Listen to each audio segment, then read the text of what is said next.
urakoze cyane abadukurikiranye, Imana ibaha umugisha.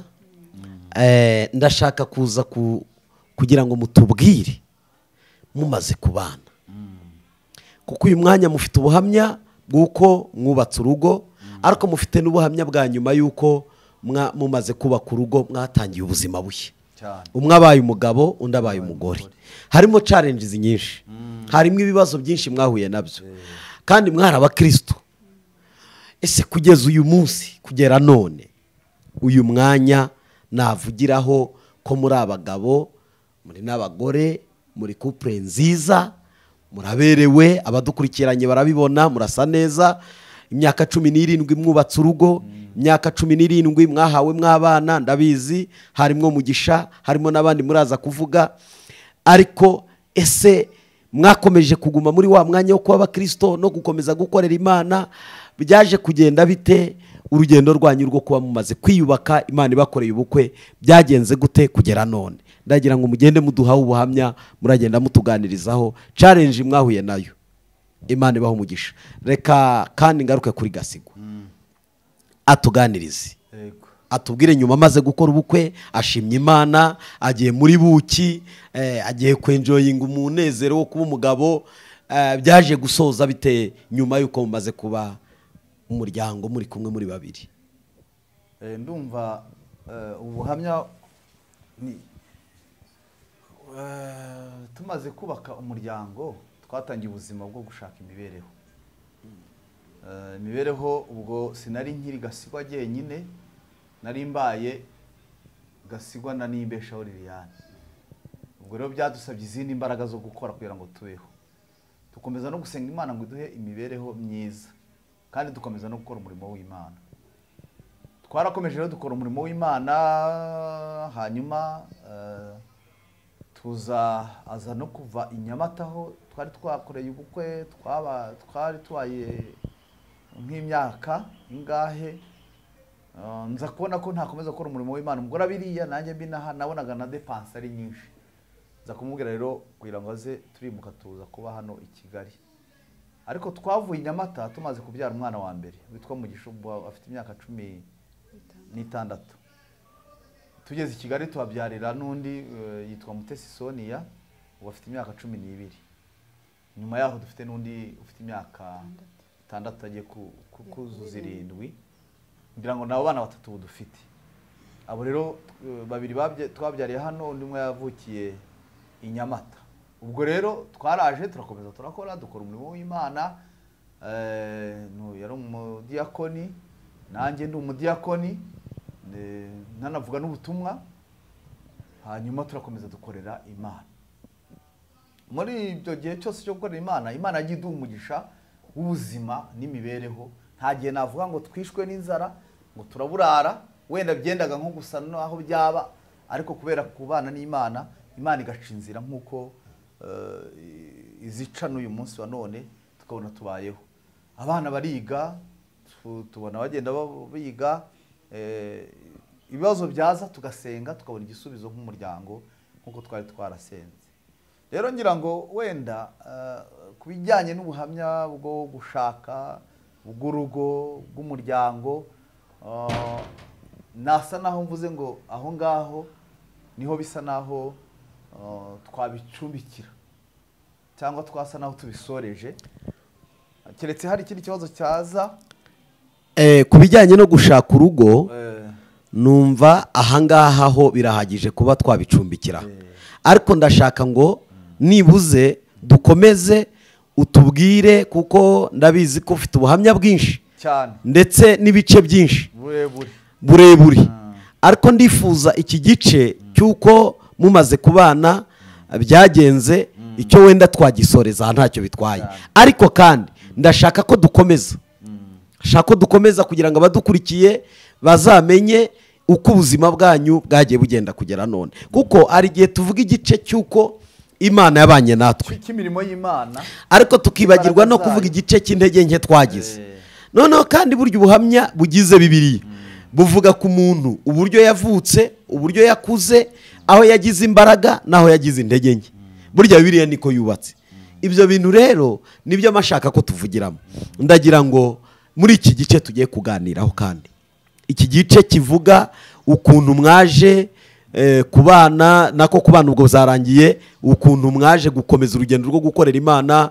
Ese koko mwakomeje mushoboye mwese, umwe yabarananiwe umwe agacogora, ese mwabyitwayemo gute muri ibyo bihe umwe yananiwe undi ahagaze? Kuko uyu mwanya hari abantu badukurikiranye kuri Duhumurizanye TV batangiye urugendo nk'urwanyu, bageraho bamwe bagira ibibazo, umwe arananirwa undi asigara ahagaze. Nkamwe mwabaye muri uwo mwanya, mwabaye muri icyo gice, mwabwira iki abantu badukurikiranye muri uyu mwanya mu gihe cyo kunanirwa kwanyu?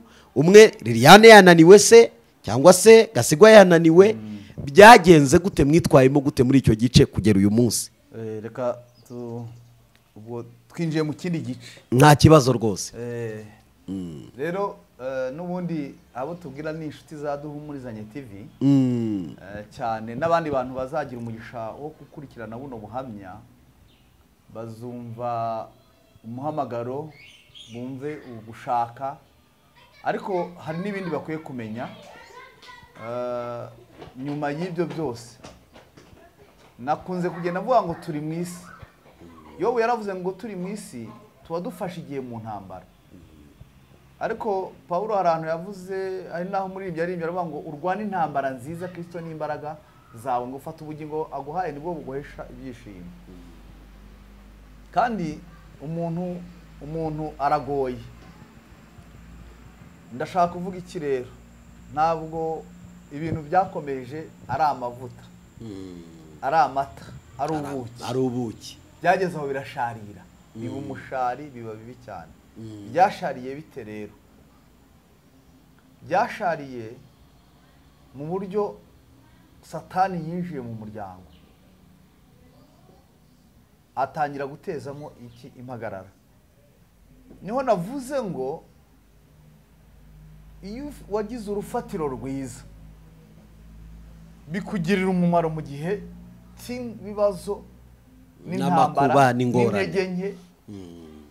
Iyo rero wubatse nabi, inzira rindimuka ikagwa, ntizongere kugira gute kuyibona. Ariko iyo wubatse birakubita bikagenda, bishobora no gutwara igipande gito ariko ukazaba wanagisana. Nuko rero byagenze.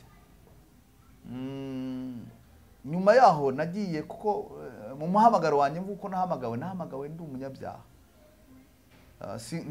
Ntabwo mpuje na Liliane ubuhamya na madamu muhamya. We ntazi icyaha cyitwa, ntiyigeze anywa inzoga, ntayazi, ntiyigeze asambana, ntabyo azi, ntiyigeze, mbese yakuriye mu bintu bya Kristo. Urumva atandukanye nanjye rero. Imana yasanze mu isayo y'ibyaha, ikansanga nivuruguta muri ibyo, ari mu muryango ndimo nta Imana ntaki, turatandukanye. We yakuriye mu burere bwiza, kandi na Bibiliya ivuga ngo menyereza umwana akiri muto inzira azagenderamo, ngo azarinda asaza akirimo. N'umutoza kubaha Imana azarinda asaza. We rero urumva yakuriye muri iyo nzira yo kubaha Imana. Ngewe rero nakuriye mu nzira yo kubona ibibi, ibyaha, iki numvaga ko ari byo byiza. Rero maze gushaka byaraje, Satani yarongera abintegeramo, yongera aragukurura, ariko kubintegeramwo nuko natandukiriye. Aho niho dushaka kugira ngo nuko ntabaye maso, kurangaraho gake ingaruka byateye. Nuko ntabaye maso. Ubu buhamya bwo ni burebure, oya buduhe nta kibazo rwose. Ntabwo tuvugira kugira ngo abantu batubone, ahubwo tuvugira kugira ngo abantu bumve umuntu uwo ari we, hatazagira n'umuntu wirara ngo yumve ko hari aho ahagaze cyangwa yageze. Waba umuhanuzi ukomeye, waba umubwiriza butumwa w'ijambo ry'Imana waryize akanaryigisha, waba umuntu wirinze mu buryo bukomeye ku buryo n'urushisho utarukandagira, ibyo narabikoze. Waba umuntu rwose w'inyangamugayo watinyitse ukagira igitinyiro, waba umuntu w'umwizerwa wizewe n'itorero n'abantu bo hanze bakakwizera, waba umuntu weza imbuto abantu bose bakakwifuza bakugusoromaho imbuto, waba igihangange ukamenyekana mu isi abantu bose bakakumenya, waba umuntu udasanzwe. Ariko icyo tudakwiye kwibagirwa no kwirengagiza nuko turi abantu. Bibiliya iratubwira ngo ntiturageraho satani atarasa imyambi. Ni ukuvuga ngo ntiturageraho tutasitara. Ni ukuvuga rero abadukurikiye baze kukumva neza, nuza kuba ugiye kubabwira kuri iki gice cya gatatu kigaragaza ko hari aho wageze ugaraswa, ndashima Imana ko abaye umusirikare. Hari umusirikare wakikoma mu gituza ngo ntiyaraswa, uhereye ku mujenerali kugera ku mutoya. Hari uwakikoma mu gituza. Umwanditsi we yaravuze ngo ucyambaye umwambaro w'urugamba ntiyirate nk'utabarutse, wamaze kuwiyambura nk'uwatsinze. Rero ubuhamya ugiye kuvuga muri iki gice cya gatatu ni ubuhamya buvuga ngo dore igice cya gatatu ko cyagenze, habayeho intege nke izi n'izi. Kandi nkwibutse biri mu gice cy'ivugabutumwa cyane, biri mu gice cy'ivugabutumwa. Paulo yakoresheje inzandiko ze yandika, avuga uburyo yarenganyaga itorero cyane, akaryica. Murabizi Stefano apfa, ngo niwe wari umuhagarikiye kugira ngo bamwice bamutere amabuye. Murabizi ko bamujugunye ikanzu ya Stefano ku birenge, ariko igitondo kimwe umwami aramuhamagara. Ivugabutumwa rya Paulo ryubakiye ku bice bibiri. Avuga intege nke ze atari yamenya Kristo, akerekana n'igice amaze gufatwa na Kristo. Ntibimukoze isoni kubivuga. Nicyo gituma ibintu ugiye kuvuga ntabwo ugiye kubivugira kugira ngo abantu babone ubwambure bwacu, ahubwo turi kubereka Yesu wambika. Kandi yamara kutwambika tukirata Yesu wenyine, kuko uwirata wese yirata nde? Yirata Uwiteka. Uyu mwanya rero muri iki gice cya gatatu ndagira ngo uterure ibyakubayeho, ubivimuzi. Umaze gushaka, umaze kuraswa n'umwambi w'umwanzi, uburyo yagutwaje igitugu, uburyo yongeye kugusubiza mu mateka asa nk'aya mbere, birya bajya bavuga ngo ni karandi ikurikira umuntu. Utubwire neza, maze ndaza kubaza Liliane muri icyo gihe uko yabyitwayemo, maze abadukurikiranye babashe kumva neza uburyo Imana ikurikirana umuntu wayo itajya imutererana. Kuko Bibiliya tubwira ngo umukiranutsi wanjye naho yagwa ntazarambarara. Imana iguhe umugisha. Reka abadukurikiranye bakomeze kukumva. Murakoze cyane. Ngira ngo rero aho ngaho niho harakomeye, ariko harimo n'inyigisho cyane ku bantu baduteze amatwi bazagenda badukurikirana. Ni ukuvuga ngo igihe cyarageze ndirara, narasenze, Imana yaranyumvishije, yankoreye ubukwe, ibintu ndirara, mbona n'akazi, ntarize, nta shuri ngira pe, kuko warize amashuri 5 ya primaire ntabwo wavuga ngo warize. Ni ukumenya kwandika no gusoma n'ibyo, ariko Imana imakazi gatuma mbasha kubaho nkarejya nkamererwa neza nk'uko bandi ubuzima bw'abandi bantu bose bafite nicyo bashingiraho bameze. Aho rero naje kugira intege nke ndirara, biza kumviramo kugwa, ntangira gukora ibyaha.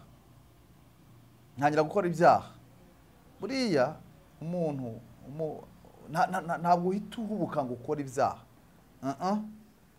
Buriya umuntu wese uzabona ngo yaraguye, yaragiye hariya, ntabwo ahubuka ngo ahita abikora. Hari intambwe, urugendo agenda rwo kugenda akora ibyaha. Nibwo buryo rero bwambayeho, kuko nashidutse, naguye, narambaraye, noneho bya bindi byari amateka y'umukozi w'Imana, y'umuntu wavuze Imana, y'umuntu wubahwa. Kuko n'umuntu wese wabyumvishije umunsi wo kugwa, umunsi bimenyekana ko naguye, wese yarumirwaga. Ntabwo ari agace kamwe, n'abantu bose mu gihugu bari banze. Baravuze ati ibyo muvuga, bamwe barabyanze kubyemera, abandi baragira, bamwe bakajya n'impaka. Rero hari ikintu ushaka kubwira abantu baduteze amatwi. Buriya hari uburyo bwo kugwa, umuntu aguye kubera ko yagize intege nke, ariko hari n'icyo bita karande zo mu miryango. Izo zikurwaho n'iki? Bibiliya iravuga, Yesu ariko yabwiye abigishwa be, arababwira bananiwe ngo birukanye umudayimoni umuntu birananirana, arazamubwira ati ariko se wewe kukozaho bakirukanka, twebwe ko twakubise tukagira gute, tugakubita bikanga. Arabwira ngo bene uwo ntabwo yirukanwa n'ikintu icyo ari cyo cyose, si amagambo, uretse kwiriza ubusa no gusenga Imana, nicyo kirukana bene uwo mudayimoni. Rero imiryango tuba twuvukamo, twaragiye tukuriramo, hari ibintu baba baragiye banyuramo. niba bari bafite karande n'urugero bakavuga muzajya mukunda kumva ngo abantu bo kwa runaka ngo ntibashaka ngo bubake ingo, ngo amara umwaka akagenda, ngo abantu bo kwa runaka ntibabyara, ngo uramurongora ariko kugira ngo azafate inda ntibishoboka, ngo abantu bo kwa runaka ngo buriya ngo ni abasinzi, ni abanyamahane, ngo bariya abantu ngo nubashakamo ni abasambanyi. Icyo kintu rero ni karande. Izo rero iyo zibaho mu miryango zigenda zikurikirana n'umuntu wese wo muri uwo muryango. Iyo utabaye maso rero ngo usenge wiriza ubusa uhangana n'izo mbaraga bizo mu miryango uvukamo, biragukurikirana ukazashiduka nawe warabaye gutyo, cyane kuko utabereye maso ubugingo bwawe. Buriya nkunda kureba nk'ingero zo muri Bibiliya. Imana yabwiye Aburahamu, iramubwira ngo va muri Uri y'Abakaludaya, va kwa so mu bigirwamana yabazaga Imana anazicuruza, vamwo wimuke jyaho nkweretse, nzaguhindura ubwoko bukomeye, nzaguha umugisha. Ariko iyo agumamo n'ubundi nawe yari kuzashiduka acuruza biriya bigirwamana. Rero hari ukuntu usa naho wowe umuntu akijijwe ariko ntiwimuke, ugakomeza kwitwa umutsobe, umucaba, umunyiginya, umushingwe, umuhutu, umutwa, umututsi, iki. Wasanga babivuga nawe ukabyishimira, wasanga banataramye wenda na anniversaire yabaye umuntu muri mu biganiro ati shatira ati gende ngewe ndi umucaba shati abacyawe uratuzi, gende umunyiginya sha, gende umusinga, gende iki. Kwa kundi ubyirata ubivuga nawe kandi uri umukristo, hari ikintu bita kamere zo muri ibyo bintu nawe kikuzaho kuko uracemera n'icyawe nyine. Urumva uracyatuye muri ibyo, ni ukuvuga ngo uzajya wumva umuntu n'umukristo arasenga ariko wumva aravuze ngo niba murakaranyijeho gato ngo jye umwana w'umunyiginya, jye umwana w'umutaba, jye umwana w'umushinga, jye umwana w'umutsobe, ntabwo tuzi twebwe. Ibintu bijya bihinduka, ubu nakwereka uwo ndi we nawe mvuga kandi niki ni umukristo. Ni ukubera iki rero? Yakiriye Kristo koko arabatizwa ariko ntiyimutse aho yageze gute yarari. Ibyo rero birakurikirana. Rero izo karande nkuko nabivuze mu buhamya bwanjye bwa mbere, bimwe nagenderagamo, bimwe by'ubusambanyi, bimwe by'iki byaragarutse. Bigarutse rero ndagwa ariko sinaguye ngo mpite ninjira mu busambanyi cyangwa mpite ninjira mu kunywa inzoga cyangwa mpite mpinduka mubi cyane ako kanya, ahubwo natangiye buhoro buhoro, rwihishwa abantu batabizi. Buriya hari igihe abantu batunga abakristo kavuga ati dufite urusengero ruzuye, ariko urwo rusengero rukaba rwuzuye ariko ukaba ufite nk'abakristo nka 5 cyangwa 10 utabizi.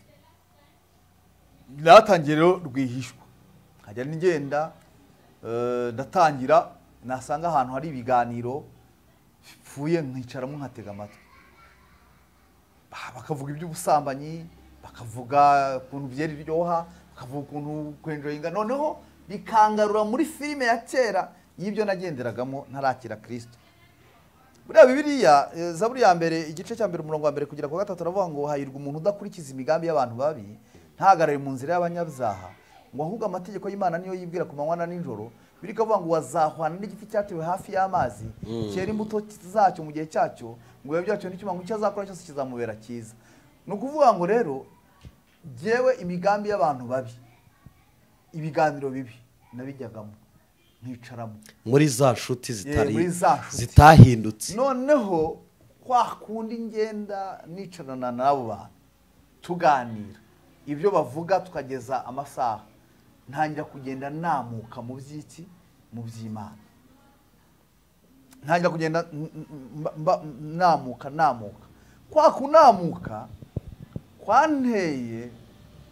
kwanteye kugenda nshika intege. Noneho ntangira kuvugana ariko se ubundi ubu ngubu ko nicarana n'abantu ko ngira gute, ubu ngubu umugani hari ukuntu burya abantu bagira amagambo y'intege nke, ngo Paulo ngo yaravuze ngo kubw'uburwayi bw'umuntu yajya yinywera gake, ngo byanditse anaha nkwe gake ntusinde. Kubera iki?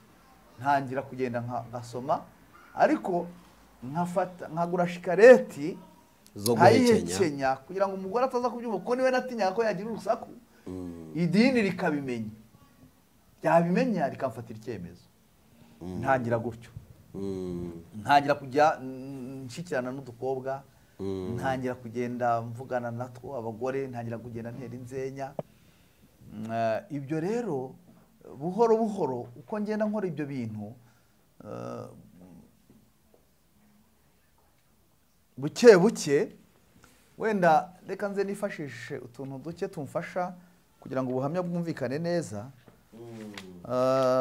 hari ibintu buriya twebwe hari intambwe 10 ngiye kuvugaho gatoya bijyana n'ubuhamya bwanjye ni intambwe 10 zerekana umuntu gusubira inyuma cyangwa se zambayeho muri ubwo buryo bwo kugenda nsubira inyuma mva mu byo narizeye nkatangira gukora ibibi. Hari intambwe 10 rero. Intambwe ya mbere nakundaga gusoma ijambo ry'Imana, nkumva gusoma Bibiliya, nararisomaga nkumva ndaryohewe, nkanarara neza, nkarotana neza. Ariko mu gusubira inyuma kwanjye natangiye kunanirwa gusoma ijambo ry'Imana. Narigeraho ibitotsi bikaza, nagira nkumva ndananiwe, kandi ubundi nasomaga Bibiliya ku buryo nshobora kuyisoma kandi ibintu nkabyumva neza nkabifata. Rero mu ntambwe zerekana umukristo cyangwa umugenzi ugana mu bwami bwo mu ijuru usubira inyuma, intambwe ya mbere itera isubira inyuma iyo umuntu atangiye kunanirwa gusoma Bibiliya, ijambo ry'Imana. Paulo yanditse ngo nibyanditswe byera byahumetswe n'Imana bigira umumaro wo kwigisha umuntu bikamuhindura kumugeza ku kigero gikwiriye cya Kristo.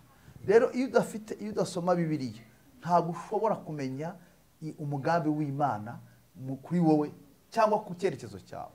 Rero iyo ni intambwe ya mbere. Nagiye ntangira kunanirwa gusoma ijambo ry'Imana, ndacogora pe na Bibiliya nkayihungura ku cyumweru, ngiye hehe, ngiye mu materaniro, nabwo ngiye kwishushanya kuko ntari mukuri ku ijambo ry'Imana. Intambwe ya kabiri, ndihuta, kutabona akanya ko gusenga no kureka kwatura ibyaha. Utangira kugira inzitwazo ku bijyanye no gusenga, ntubone umwanya wo gufata ngo wiyirize ubusa. Icyo gihe uba urimo ugenda utakaza indangagaciro za gikristo, kuko mu gusenga niho dukura imbaraga zituma tubasha kunesha ibyaha. Ikindi gusenga ni uko umuntu akwiye gusenga yatura ibyaha. Yakobo niko yanditse mu bice ngira ngo mu gice cya 5:16, mu gice cya 5 umurongo wa 16, ngo mwaturirane ibyaha byanyu musabirane. Gusenga ko mukiranutse kugira umumaro yasenganye umwete. Gusenga ko umunyabyaha n'ikizira imbere y'Imana. Rero usanga muri iki gihe turimo cyangwa mu gihe cy'intege nke cyangwa se mu gihe cyo gusubira inyuma, ikintu cyitwa kwatura abantu baracyanze. Umuntu ararya ibyaha ejo akongera akabirya, kubiruka bikanga akabigumana muri we. Nuko byangendekeye rero. Twaha duto nkora rwihishwa, kwa kundi nagendaga nkajya mu kabari, nagendaga nkagura icupa rya warage, nkagura n'icupa rya fanta, nkatereka hano icupa rya fanta n'ikirahuri, warage nkayishyira munsi y'ameza. Noneho nkafata warage nkayisuka muri fanta. Noneho wowe uje uri umukristo ukabona koka, wabonaga koka ndimo ninywera koka n'ikirahuri, ariko waragira he iri munsi. Nkajya mu rusengero, ntabyo wamenya, wabibwirwa n'iki? Ntawe uzankura. Ibyo rero byaterwaga n'iki? Ntabwo gusenga, ubundi igiye gusenga bituma Imana yururuka. Yije ugira ubwoba kuko uhuye n'umwami ukomeye, bikagutera kwatura no kwihana ukareka ibyaha. Kubera ko ntasengaga rero niho natinyukiye ibyo ngibyo. Nta gitinyiro cy'Imana, nta gutinya Imana, ntaki. N'abantu ubwo nari ngitinya n'abantu nkahisha muri ubwo buryo.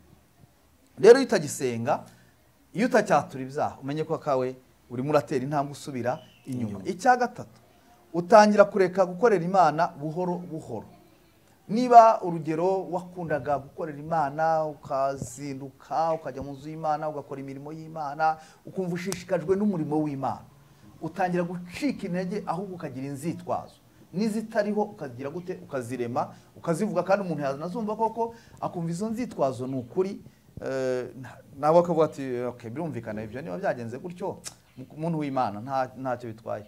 Ariko buryo ukorera Imana biguha imbaraga zo gukunda Imana no gukomeza kwirinda ikibi n'igisa nacyo kugira ngo udatukisha izina ry'iyo ukorera, kuko iyo ukorera Imana usa n'ukorera. Burya uzarebe umuntu umunyarwanda niwe wavuze ngo uzanyereke uwo mugendana nzahita nkubwira uriwe. Bivuze ngo iyo ugendana n'Imana, iyo ubana n'Imana, n'abantu iyo bakubonye bakubonamo iki? Imana. Kuko ukorera Imana nyine usa nayo, uba usa na so.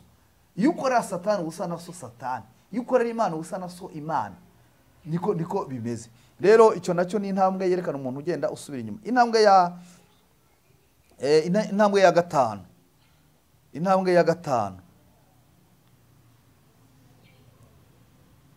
intambwe ya gatanu ivuga kureka gukorera Imana mu butunzi. Urugero, icya 10, amaturo, ubwitange, gufasha abakene cyangwa imfubyi.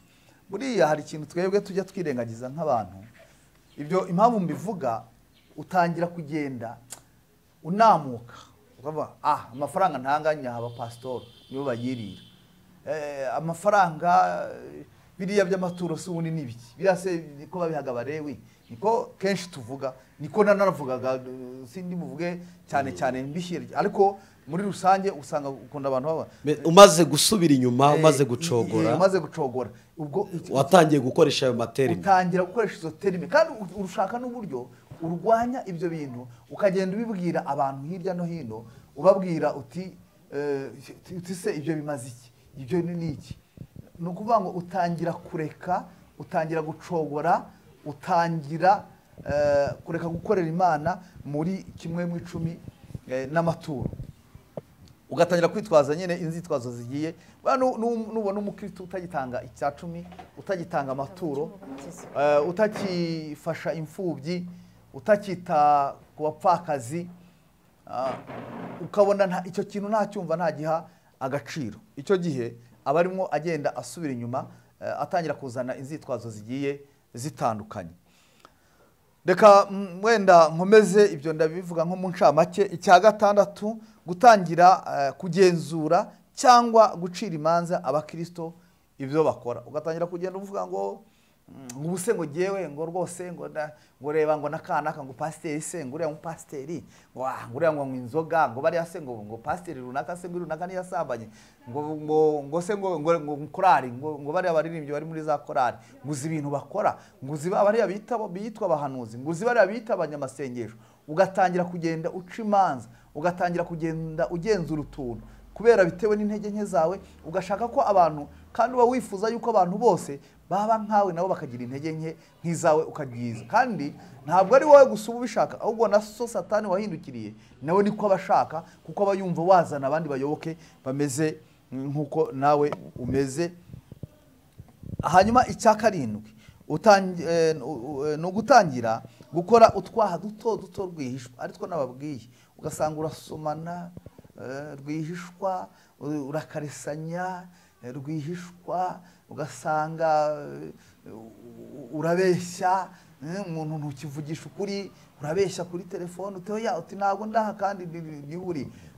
Utangiye gufata ya fanta uravanga n'akayoga buhoro wihisha, ukwepa abantu, utangira kugenda ukora utwaha duto rwihishwa. Icya 8, utangira kwihunza abakristo, ahubwo ugashyikirana n'icyo bita abapagani, kuko abakristo nibo bakigufasha. Nimuhura murasenga, bongere bagire connection n'Imana. Imana ni Imana, ukuribona uri umunyabyaha, uri umutiro wo kubabarirwa, kandi nta ntego ufite yo kwihana, wamaze kugwa. Icyo gihe rero wihunza abakristo, ahubwo utangira gushyikirana n'abapagani. Ibyo bavuga usanga muhura, usanga muri buhuze, ugatangira kumva ibyo abapagani bavuga, ugatangira kugira niba bavuze ngo abakristo baraguye, nawe ukavuga uti nibyo abapasiteri basigare, nawe ukabyishyigikira kugira ngo urebe ko wabona imbaraga zituma ubasha kubana nabo. Utangira rero kwihunza abakristo, abakozi b'Imana, abanyamasengesho, ugatangira gushyikirana n'abapagani. Icyo ni intambwe yerekana kuri wamaze kugenda wangirika. Intambwe ya 9, gutangira gukora ibyaha bito ku mugaragaro. Ugatangira none gukora ibyaha bito ukitaba telefone abantu bakumva, ukabeshya bakumva. Baragoza atari ko barya n'uri umukristo. Abantu terega turi mu isi twadufashigiye mu ntambara, se ubusiko yavuze. Utubuse Dawidi byagenze bitese. Uterihaceceka. Utubuse Samusoni ntabwo yari intwari. Ugatangira kuzana inzitwazo werekana. Ugatangira gukora rero ibyaha bito ku mugaragaro. bito bito ugatangira kutongana ukaba watongana ku mugaragaro bakoza atari ko gutongana none se kamere nyine yanze kamere yanganjije ugatangira ukavuga ibyo ngibyo kandi biravuga ngo abantu bari mu butware bwa kamere ntibishoboka ko bashobora kunezeza Imana ugatangira kugenda ukora utwaha ngutwo ngaho watangiye wibye akantu k'umuntu kandi uvuze ko nta kibazo ugatangira gukora uburiganya ugatangira kubeshyera mwene so mwene nyoko ugatangira kugenda ukora utuntu ibyaha bito bito ku mugaragaro. Hanyuma rero icyanyuma aricyo cya 10 utangira noneho gukora ibyaha binini ku mugaragaro. Ndibuka ngewe kugira ngo nereke abakristo twasenganaga banamveho ntazagira umuntu wongera kuntera kumbwira ibintu ankanga. Nafashe mitsingi nicara ahantu banyura basohotse bavuye mu materaniro ndayifungura ndayinywa. Wahanyuraga nta kindi kintu ngiye kubaza ngo gasigwa yaraguye kandi yarabibonye ko kandi namweretse ikimenyetso mitsingi nayifunguye abibona ko ndimo nyigotomera narayiterwaga rwose ku mugaragaro nkagirani kugira ngo babibone tu. Yes, ntangira noneho gutereta ku mugaragaro nkabwira umuntu ku mugaragaro, ntangira gusambana ku mugaragaro, ntangira kunywa inzoga ku mugaragaro, ntangira gusinda ku mugaragaro. Ndasinda nkajya nywa nkageza mu gitondo nkamara iminsi 3. Naheraga kuwa kane nimugoroba nkajya mu kabari nkava Kimironko nanyweye nkagenda nkajya Ikagugu nkanywa nkava ntuze nkajya Nyamirambo. Muri ibyo nagiye mvuga gukora utwa duto ku mugaragaro nanihisha nashoboraga kuvana nkajya kunywera Nyamirambo kugira ngo hatagira umukristo hano uzambona. Ndibuka n'igihe kimwe nagiye kwigisha ahantu ku rusengero ni hano ni mu karere ka Gasabo ahantu bita za Kayanga njya kubwiza ubutumwa bwiza narasambanye nywa n'inzoga.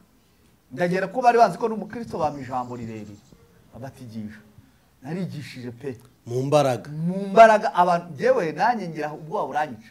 Umuntu yajyaga mu muka ngo ntagiye kuvuga ko ndumusambanyi kumbereka da nawe bivuga umuntu natera haleluya abantu bose bagasara akavuga ati umukozi w'Imana abantu umukozi w'Imana afite amavuta kandi ndumusambanyi.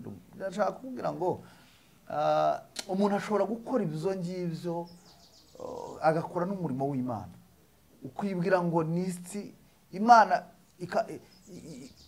Imana ikakureka kuko ibizi igihe cyawe. Hari abantu niyo mpamvu buriya ibintu by'Imana abantu dukwiye kujya twitonda gusa si byiza ntibishobora kugwa neza. Ariko ndibuka naho honyine nabwirije abantu baranihanisha ibyaha by'ubusambanyi yahishe abantu barihana cyane.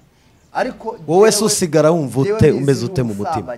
Jewe nsigara mbizi ko ndumusambanyi ndumusinzi ndataha ariko ubwoba umutima ukajya ukubita.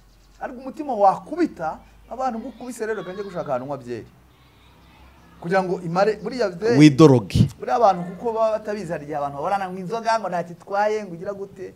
Umuntu w'inzoga ni icyaha kidasubirwaho kitagira gute ni icyaha kuko inzoga ku munyabyaha ni ikinya imutinyura ibintu atari gukora imumara ubwoba bw'ibyo yaratinye kubera ko umwuka wera ntabwo yigeze ajya kure yanjye yaraza akambura ngo ari kuzi neza ko nagukuye ahantu hameze gutya wahasubira.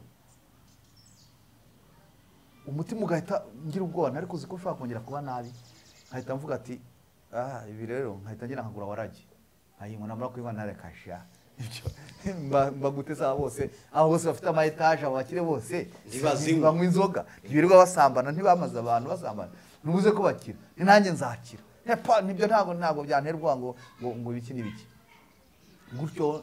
Nageze mu rwego rero ntatinze rwo kunywa inzoga zirenze nizo nigeze kunywa. Nageze mu rwego nshobora kunywa ikazi ya mitsingi nigire ikimarira nkanywa warage ntizimfate. Aho bafungiye bya Uganda byo ndakubititse nawe sikoro ntizifate bikansaba ko nguri ibi byanguvu urumva kugira ngo numve ko mfitemo akantu nkava aha nkajya za Nyamirambo nkajya hehe ibyo bivaho njya mbindaya nkumva yuko umugore nkavuga uriya namubona nkavuga uyu nguyu ni munini ndashaka umutoya. Ibyo bikananirana ndashaka umugufi ndashaka umuremure ndashaka unanutse ndashaka umeze gutya, ndashaka useka gutya, ndashaka kugira gute, nditorora muri make. Ntabwo bivugira kugira ngo abantu bumve yuko nitoroye mu bindi bintu, mu biki cyangwa wari umuruho wari wikoreye, ko wibizaha nari nikoreye, ko ntibyaguhaye amahoro, kuko sinarya nubwo ngubwo wenda ndagira ngo ngutangarize ko nageraga no mu kabari rimwe na rimwe umuntu agahita ambwira ngo ariko iki kigabo cyari kidiyakoni ngo none ngo gisigaye kimwe inzoga kuturusha ngo kigiye kutumara inzoga ngo borarwa nikore nyinshi, urumva ngo asiga adutwara abagore beza, uyu nguyu we ngo ariko se nkamwe mwaje muti ngo ni hari umudiyakoni ngo none mwayivuyemo ngo mushaka kuvuga ngo rega ngo biriya bintu nyine ngo mudutubura mutubeshya ngo mwishakire cya 10 n'amaturo. Umutima ugahita umbwira ngo urimo uratesha Imana yawe wamenye agaciro, utangiye gutukisha izina ry'Imana, ntabwo bizakugwa neza. Nakumva iryo jwi rije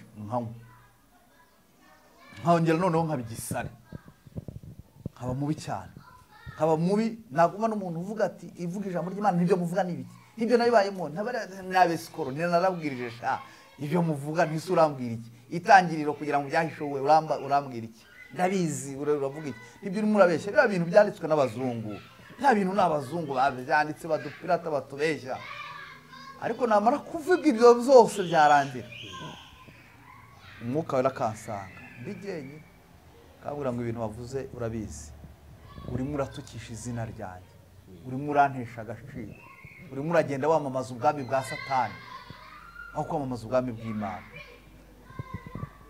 Igihe rero kirakomeza kigenda kimera gutyo, nza kugera ahantu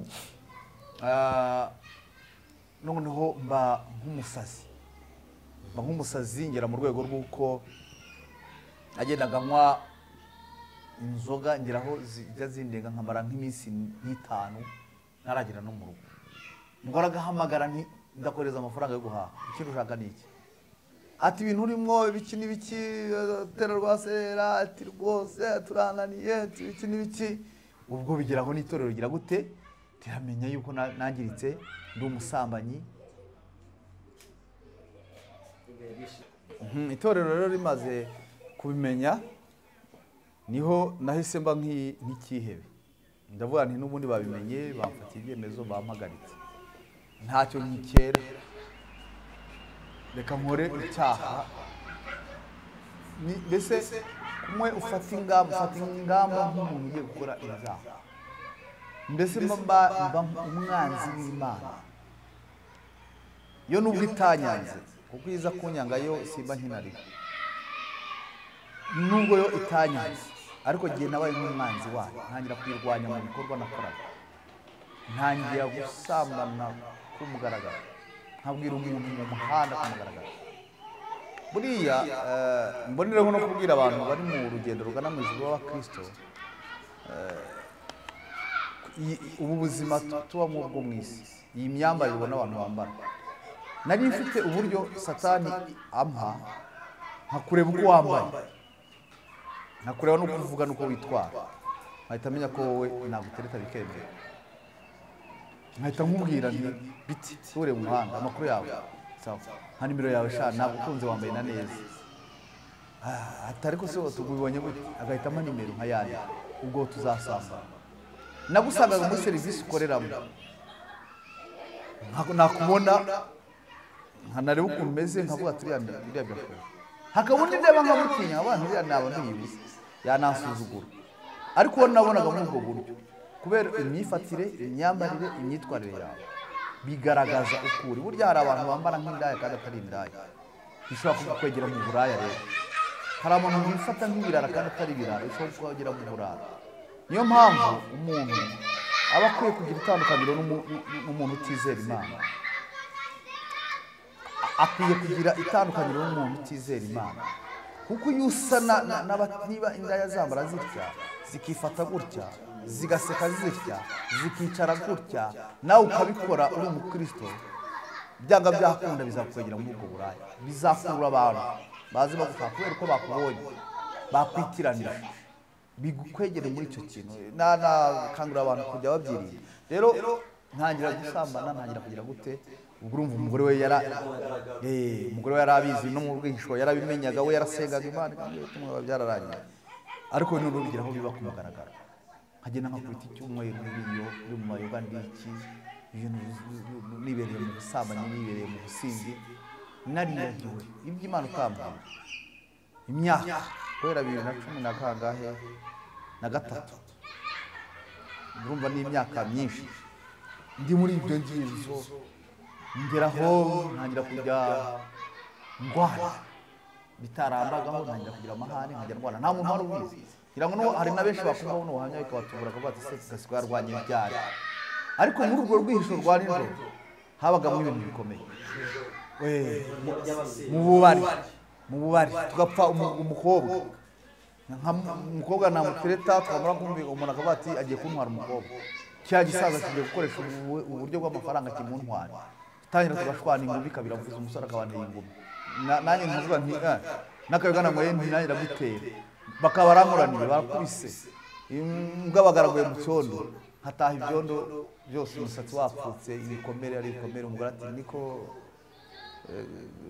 papa w'abana ibi byondo se kandi ntirekareka umuti nkubise hasi ndivuguta byahe nakubiswe ndi intere ndibuka hari igihe kimwe natesheje umuntu ari mwasaza yaje gusambana n'umukobwa ku gikuta sinzi ukuntu nabatesheje ariko nanjye se mu nzira zo kubatesha wenda nkuvuga ngo ni neza agize n'ubukristo nubwo n'abantu ngize amahirwe nkana mushorera nanjye nkamutwara twaragiye sinzi ukuntu yakasajya ahantu mukabari ndamusanga yanteye umugeri wo mu gatuza naraharwaye guhumeka bikajya binanira izo zari ingaruka zo kugwa z'icyaha ntuzabone ngo abantu baraguye wenda ngo mutekereze mwibwire ngo ni byiza ngo kunywa byeri ngo kuko ngo yabonye demokarasi yo gusambana bahuriramo n'indi mvune nyinshi cyane iri joro abantu bagenda abantu usanga bavuga ngo kunywa inzoga ngo ntabwo ari icyaha ngo harahanditse ngo Pawulo maraho yavuze ngo abantu bagiye bazana inzitwazo ni inzitwazo inzoga ni ikiyobyabwenge ni icyaha ni ikintu kigukoresha ibintu utari gukora n'abantu biyubashye njya nkunda gutanga ingero mvuga n'abantu mujye mureka none se ni ibintu n'isi turimo yamagana wanywa bakagufata utwaye imodoka waba ukora mu nzego z'ubuyobozi wanywa wasinda bakaguhagarika batunura umusinzi ntabwo washobora akazi icyo kintu ku bantu b'Imana ku bantu bamenye Kristo noneho bavuga ngo gifite agaciro cyangwa abantu bafite ubwenge buzima bavuga ngo nta gaciro gifite kuko izo nzoga iyo muri ayo majoro muri iyi joro ribamo ibintu bibi cyane ubu nagiye muri za buwate zose zishoboka za hano muri uyu mujyi wa Kigali izikomeye n'izoroheje aho bambara ubusa aho barongorana mu ntebe barimo banywa habamo umwijima iyi si irimo cyane iyi si irimo umwijima ukomeye w'icuraburindi buriya ufashe amafaranga yawe ukavuga uti ngiye ngiye kureba isi ukazenguruka umujyi wa Kigali winjira mu tubyiniro winjira ahantu banywera winjira ahantu hatandukanye mu makaraba atandukanye ujya ahantu hose mu tubari wowe ukajya wicara ukirebera wavuga uti Sodomu na Gomora kubera iki rero kubera ko ni izi nzoga ni ibiyobyabwenge bitera abantu ibyo byose rero nagiye bigenderamo kujya gushaka abagore noneho umugore mutanasezerano utanazi ukagenda ugahurutuza iyo ngiyo buriya kugwa ni bibi cyane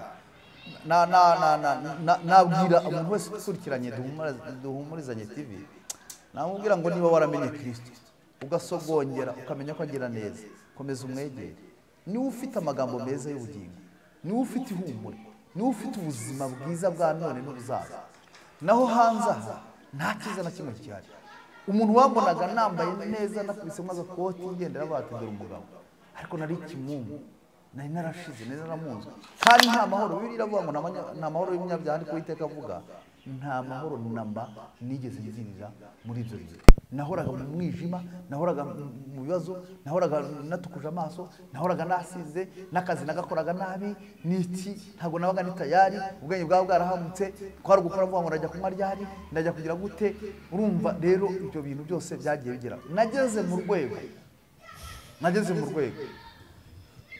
mu rwego noneho ntuzi ndaya ubuzima bwageje n'ubwanga mbura amafaranga ndayabura nashakisha amafaranga nkayabura nkavuga abana icyo narwanaga nacyo abana banjye numvaga batakwicwa n'inzara ibyo nakoraga byose nigiraga byose nabaga nabanje gutanga amafaranga yo kugira gute yo guhaha hayohereza wenda ntiyabaga akwiye cyangwa ntibaryaga nk'uko bikwiriye kugira ngo bamenyeshe yajyaga muri ibyo biyobyabwenge nabaga ari mu by'abagore by'inzoga ariko narabikoraga noneho ngeze ahantu bigeraho rero Imana irakupa mbura amafaranga kazi birangariza mu rwaserera umurabo uravuka ibiki noneho ndavuga ati se ndakora iki noneho niga umushinga ndavuga nzi kubwira umugore neza nkamuryoshya byose nzinanye n'abakiri reka ntagire nkore umwuga sasa nahura n'umugore mwiza ngana niko ubu wowe ukuntu usa wakena gute ngiye gushakira umugabo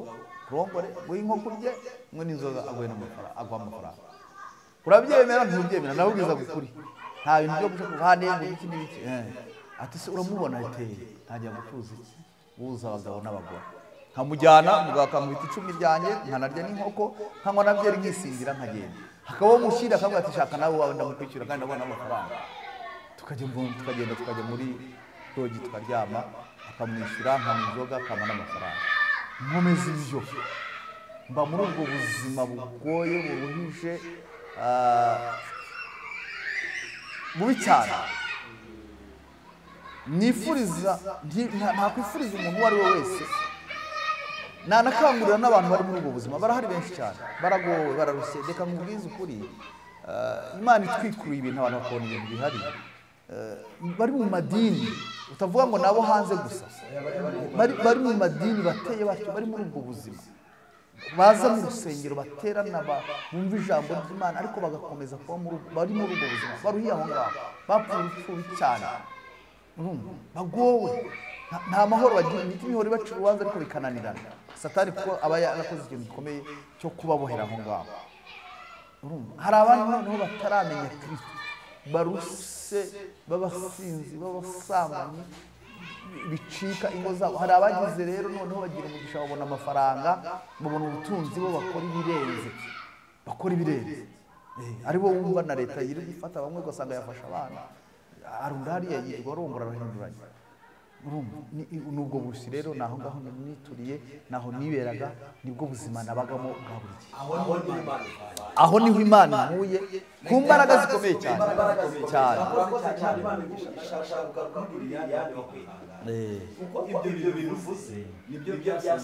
impamvu rero ngaruke kuri aka kantu kaje mu buhamya bubanza bwo gushinga urugo impamvu buriya nakanguriye abasore nkabura ngo nujya gushinga urugo uzabanza ugishe Uwiteka Imana inama kuko urugo rwubatswe n'Uwiteka ntabwo rwasenyuka icyo nshatse kuvuga rero ni iki nuko Liliane hari naho yageze nawe arambwira ati ngenda nigendeye Sefini ndagiye ati ibyo ukora nanjye nabikora ati arampabya nyine ati ndagiye rwose kenshi yarambwiraga ati nanjye ndagiye sindi mubi wabura umuntu niyo nagira nabagiye nyine ariko ntabwo nakomeza kubana n'umuntu w'umusambanyi w'umugome w'umutindi w'umusinzi ugira gute urumva nanataga rimwe na rimwe nkaryama no mu ntebe nkasinziriramo rimwe na rimwe nkaza mvuga nabi rimwe na rimwe nkavugana n'izo ndaya yumva rimwe na rimwe nkagira gute ariko kubera icyo navuze rero guhabwa umugore n'Uwiteka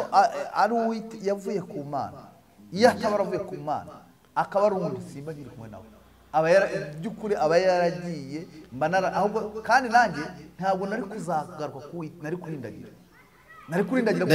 reka tumuhe umwanya abivugeho kuko kapasite y'uko byamuremereraga uburyo uwo mutwaro wamubereye buriya wumva kukurusha reka tumuhe umwanya urashatse imyaka mikeya umugabo araguye asuye mu bintu avuze ubirebesha amaso ndagira ngo tukubaze wabyitwayemo ute wabibonye gute wabyakiriye gute icyambere kubireba gusa kubyakira n'imbaraga zagushoboje kugira ngo ubashe gutsinda kugeza uyu munsi ahagaze neza ahagaze asenga ahagaze ari gukorera Imana n'imbaraga ki wabyitwayemo ute ukuntu rero nkibibona umunsi wa mbere ababeshye numvise ijuru ringuye hejuru n'isi byose ko ngiye nashatse numva ngiye kunezerwa nari imfubyi numvaga mbonye umugabo ugiye kumbera nka musaza wanjye, mbese numvaga agiye kuzuza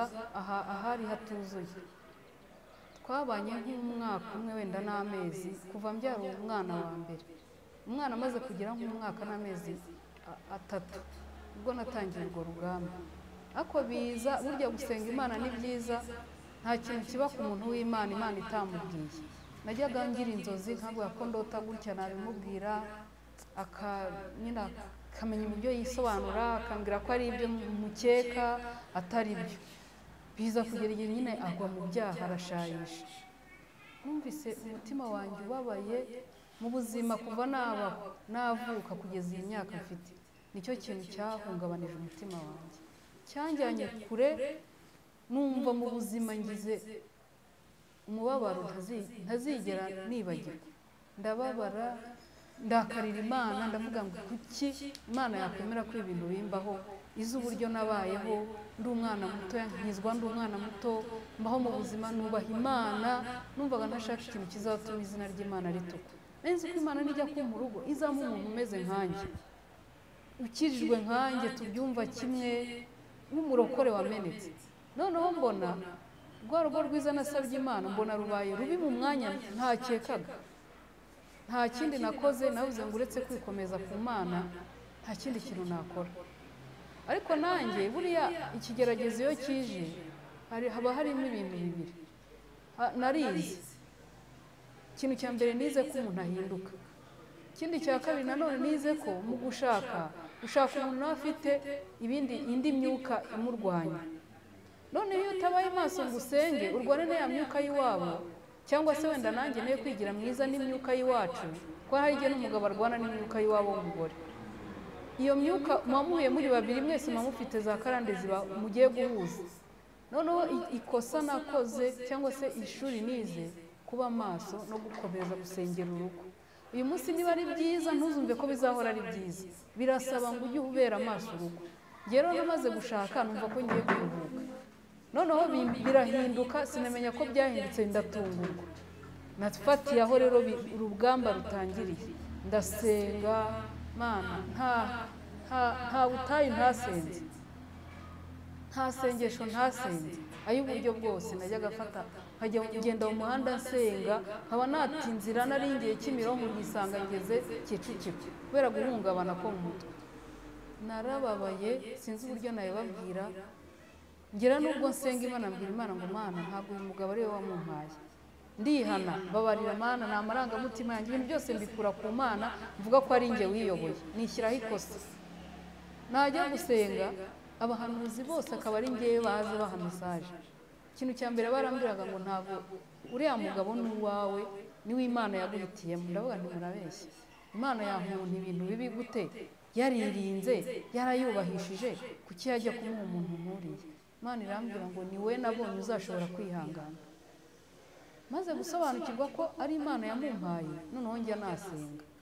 Ndasenga kuva 2007, ndasenga kugeza ejo bundi 2021 mu kwa 4, nibwo nabonye Imana itabara. Ariko nabwo Imana yarambwiraga ngo mwana wanjye, nzagutabara, nzaguha amahoro, uriya ni umugabo wawe, muzasazana, ntabwo urugo rwawe ruzasenyuka. Buriya jambo rivuga ngo Imana ibi inyuma y'ijambo yavuze ikarikurikirana. Ni ukuri Imana ntabwo ari nk'umuntu. Ko Imana iza kuba ari nk'umuntu, hari aho yari kugera ikavuga ati nanjye ndamuretse, kuko urumva ko yageze mu rwego ashayisha arakabye. Imana yo kuvuga ati ndamuretse, emera ube wenyine. Ariko Imana, amagambo y'Imana yarampumurizaga. Ikintu nshimira Imana si imbaraga zanjye, sinakwirata ngo mvuge ngo nari inkomeye, oya, ni imbaraga Imana yampaye imbaraga. Kuko burya cyane iyo Satani ateye urugo aba ashaka ubugingo bwanyu, ni ubugingo bwanyu aba ahiga. Rero nahagaze mu mwanya wo gusenga, uyu nawe ajya mu byaha arashayisha, nanjye ninjira cyane mu Mana. Ndasenga koko ndasenga, kandi ndanakiranuka. Kuko hari ukuntu abantu basenga ariko batanakiranuka. Nirinze icyaha n'igisa nacyo, shaka Imana ntayiryarya. Umwanya wanjye wose mbonye mufata wo kuba imbere y'Imana. Imana ikajya imbwira amakuru yose Imana yarayampaga. Ukuntu agiye gufungwa byamubagaho Imana yabimbwiye. biriya byo kurwana mu kabari bakamukubita Imana yabaga yabimbwiye nubwo we nabimubazaga akambeshya ngo yaguye kuri moto ariko byose nabaga mbizi kandi nawe yabaga abizi ko mbizi. Ikindi umutima wanjye wari warababaye cyane cyane ku buryo nari naragize ihungabana muri njye ku buryo ibintu byose byambagaho amatariki itariki byabereho n'umwaka n'ukwezi byibikaga mu mutwe wanjye ku buryo nabaga nzi ngo itariki ni n'ukwezi n'umwaka yankoreye iki nabaga narakibitse kiri mu mutima ku buryo iyo tariki yagarukaga mu wundi mwaka neza nkarwara we ntamenye ibyo aribyo akabona ndajunjamye nari wa muntu utavuga narajunjamye kubera umubabaro wandenze. Itariki yagera bikagaruka ariko Imana yagendaga igira induhura mu mutima burya gusenga biraruhura. Nageraga mu rusengero nkumva nabaye undi muntu nkumva nakize ariko napfaga gufata inzira nsubiye mu rugo kagahinda kose kakagaruka. Imana yagiye imbaraga ndakomeza ndasenga noneho ikajya imbwira ngo nyamara umugabo wawe nzamugarura nzamuha agakiza. Ngera ubwo mbwira Imana ngo Mana bikumariye iki kumbeshya wambwiye ko nawe nageze mbwira Imana ngo Mana mbonye ikintu cyakunaniye guhindura umugabo wanjye byarakunaniye ndanakubabariye urayibabariye numva Imana ndayibabariye ndavuga ngo Mana uriya mugabo byarakunaniye kumuhindura njyewe nyihera imbaraga nkizwe ngume mu rugo rwanjye sinduvemo ko hari igihe numvaga napanze kuruvamo ariko natekereza ubundi njyewe ndi umudiyakoni ndi umuvugabutumwa nagendaga nayoboye n'abamama ku rusengero nkagira inama abandi ngo zabo zasenyutse kandi urwanjye rwo ruri mu manegeka mva ateye ubwoba ariko Imana yarampishaga umuntu yambona avuga ati mbega ikimama cyadamaraye mbega ikimama kimeze neza ariko amarira yanjye ari Imana yazi n'agahinda kari mu mutima wanjye ari Imana ikazi nkakomeza abandi nkabagira inama ariko nanjye ndi wo gukomezwa n'Imana. Muri uko gukomeza gukorera Imana navuze ngo Mana ikintu cya mbere sinzahukana izina ryawe ryatukwa ikindi sinzajya mu byaha ngo nanjye niture umugabo ibyo akora ko numvaga niyo yampurushya ngo ndakuboye nawe genda ukore nk'ibyo nkora numvaga ntabikora. Ndibuka hari umunsi umwe yambwiye namusabye igitenge nkeneye igitenge ambwira ati mva nkubwire Liliane yahitaga mvuga mu izina kugira nyereke ko yansuzuguye. Liliane nawe ntabwo uri mubi ntabwo wabura umugabo ugutereta ngiye nguhaye uruhushya nk'umugabo wawe nguhaye uruhushya nawe uzagenda ujya usambana wambare. Numva ndababaye nahise mvuga ngo niyo Imana yo mu ijuru yamanuka ikambwira ngo nguhaye uruhushya genda ukora ibyaha kugira ngo wambare sinabikora. Imana yaranyambikaga nawe ubwo agatangara akabona nzanye igitenge ntasambanye ntagiye gusaba gukora umurimo w'Imana gusa. Nashoboraga kujya harankabwiriza umuntu akankunda akambwira ati ngufitiye impano habona nzaniye igitenge umuntu akankunda akambwira ati kubera amavuta y'Imana ufite mu murimo w'Imana akira fanta nkasanga nta mafaranga nkagenda iyo nabonaga amafaranga nabaga nzi icyo nkeneye ko yamenyaga abana akabambika abana bakarya n'ubwo wenda batari kurya neza ko bakarya ikindi akishyurira ibyo bintu ndabimushimiye. Ntawigeze adusohora mu nzu abana ntibishwe n'inzara ariko kuri njye ubwanjye nari njyenyine. Noneho Imana yaca inzira nkagira icyo mbona nahitaga amenya ko nkwiye kwimenya nk'umugore utagira umugabo nkambara akabona ndambaye ambwira ati ngo hawe uburenganzira nawe uzagenda usambane nawe ujye wambara. Mbwira Imana ngo Mana amagambo ambwira yumvise sinzagutukisha sinzajya mu byango kugira ngo mwishyure nzakiranuka niwemera ko nambara ubusa nzabwambara ndwana ishyaka ry'Imana ngo izina ry'Imana ridatukwa ntababeshya Imana yaranyambitse nta kintu naburanye Imana narambaraga abantu bagatangara bakagira ngo ni umugabo ngera ubwo mu bwandu uzi ko Imana inyambika abantu bakagira ngo nawe unyambika n'Imana iragutwikira abantu bakavuga ati uriya mugabo nubwo ari umusinzi akunda umugore we ni ukuri ntabwo nagaragaraga nabi nkanabyibuha Imana ikampa umubiri ngera nubwo mbwira Imana wangabanije ibiro Imana irambwira ngo reka ubyibuhe ni ukugira ngo tuzagira umuntu ugucishamo ijisho. Imana rero yankoreye ibintu birandenga nkomeza ngiye gusenga. Muri uko kugwa kuyu abantu duturanye barabibonaga bakamenya ko atarataha abantu bari babizi ko nyine umugabo wanjye ari umusinzi.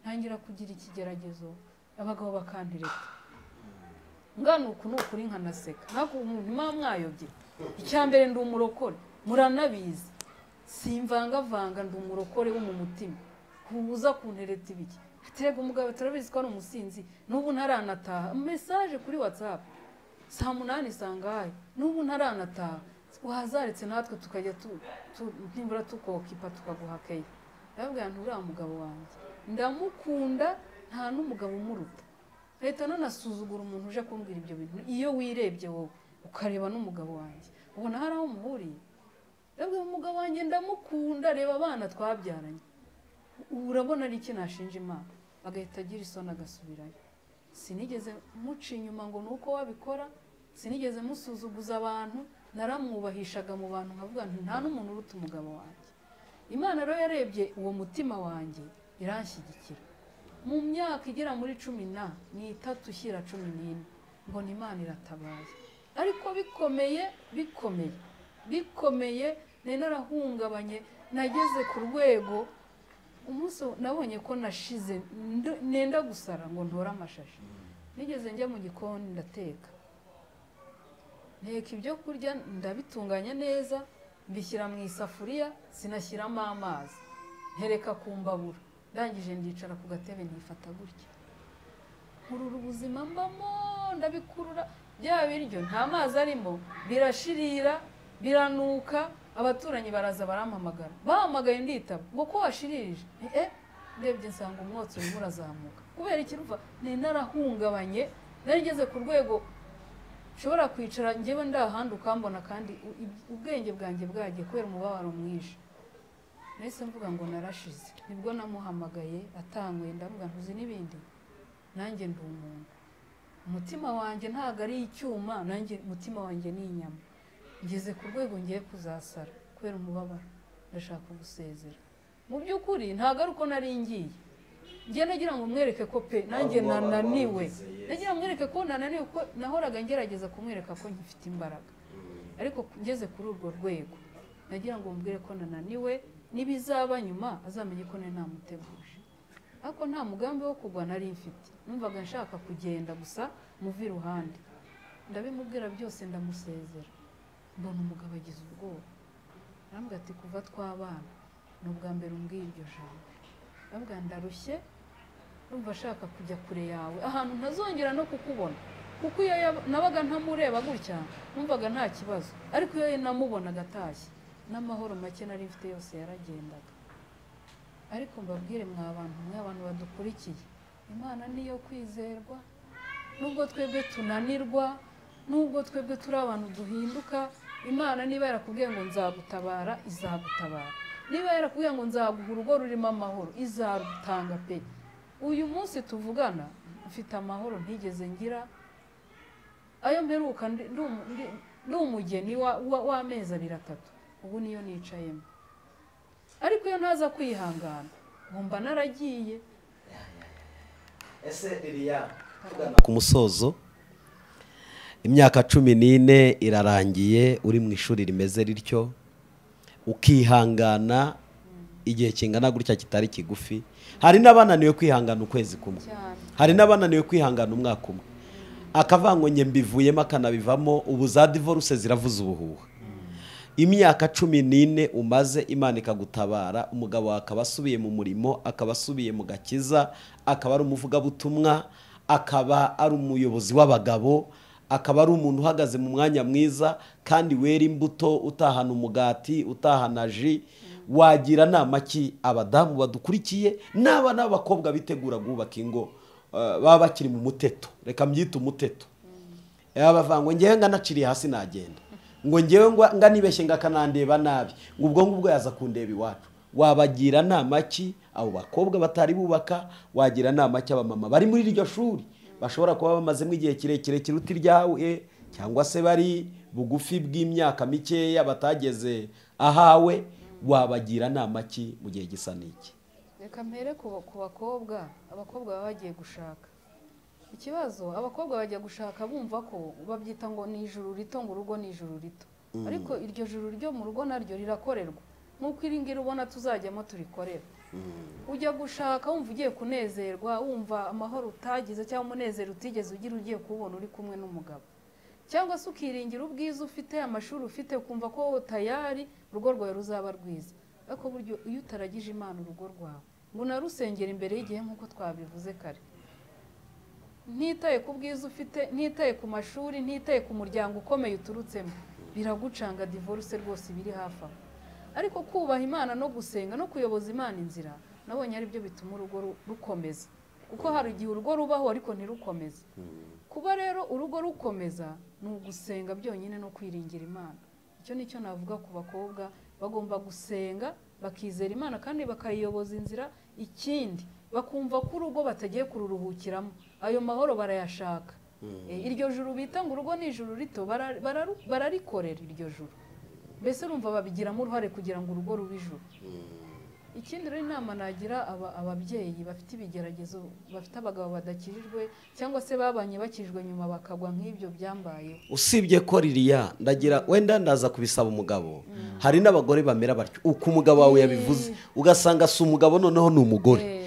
Ndagira ngo we abari buza kuvuga ku bagabo bafite abagore bameze batyo, noneho gawo uvuge ku badamu bafite abagabo bameze batyo, kugira ngo tuze kubaha inama mu buryo bwiza kandi zizabafasha kugera ku masezerano Imana ibaha. Ngewe inama ngira abagore bafite abagabo badakijijwe, ikintu basaba ni ukwera imbuto, kandi kwera imbuto biragoye. Tujya tubivuga tukumva kwera imbuto ni ibintu bisanzwe.